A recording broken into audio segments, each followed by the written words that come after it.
2001 سے لے کر آج تک 20 سالوں میں اس قدر تواتر کے ساتھ اور ہر کچھ عرصے کے بعد پہلے سے زیادہ اندوناک قسم کا واقعہ ہزارہ کمیونٹی کے اوپر ہوتا رہا ہے کہ اب وہ واقعات کی میں آج ٹائم لائن پڑھ رہا تھا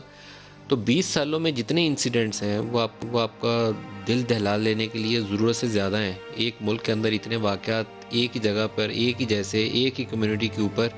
ہونے نہیں چاہیے جتنے ہوئے، اور سال دو سال کی کہانی بھی نہیں بتا رہا، 2 دہائیوں کی پوری کہانی بتا رہا ہوں۔ پہلے تو وہ جو ایلیمنٹ پاکستانی سرزمین پہ 20 سالوں سے بچا ہوا ہے اس کے اوپر بہت غصہ اور افسوس ہے اور دکھ ہے، کیونکہ ہم نہ کمزور قوم ہیں نہ ہمارے لا انفورسمنٹ کے ادارے اس قدر کمزور ہیں۔ پولیٹیکل اگر مین سٹریم پارٹی کی بات کروں تو مین سٹریم جتنی پولیٹیکل پارٹیز ہیں ان کا ٹیررزم کے لیے سافٹ کارنر نہیں ہے، وہ نون ہو، وہ پاکستان تحریک انصاف ہو، وہ پاکستان پیپلز پارٹی ہو، بڑی کلیئرٹی ہے اس ایشو کے اوپر۔ افغان ایشو کے اوپر ہماری پالیسی کسی زمانے میں زیادہ دور میں جو بنائی گئی تھی اس کے اوپر پوری دنیا ہمارا ساتھ دیتی تھی، وہ ایک خاص مخصوص حالات کے لیے تھی، جہاد افغانستان تھا۔ 9/11 کے بعد انہوں نے اس کو دہشت گردی بنا دیا،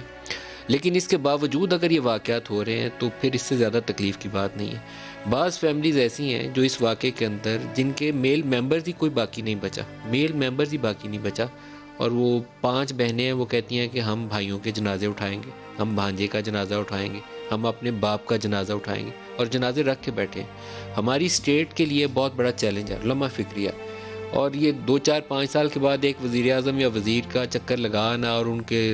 سر پہ ہاتھ پھیرانا کافی نہیں ہے جب تک وہ ایلیمنٹ کو ہم وائپ آؤٹ نہیں کرتے، باقاعدہ پاکستانی سرزمین سے اس کا صفایا نہیں کر دیتے۔ کوئی وجہ نہیں ہے، کوئی جسٹیفیکیشن نہیں ہے کہ ہم کہیں کہ یہ بچ گئے تھے، یہ ریمنٹس ہیں، یہ اس نے آف شوٹ تھی، اس نے نام بدل کے کام کر رہا تھا، کوئی جسٹیفیکیشن نہیں،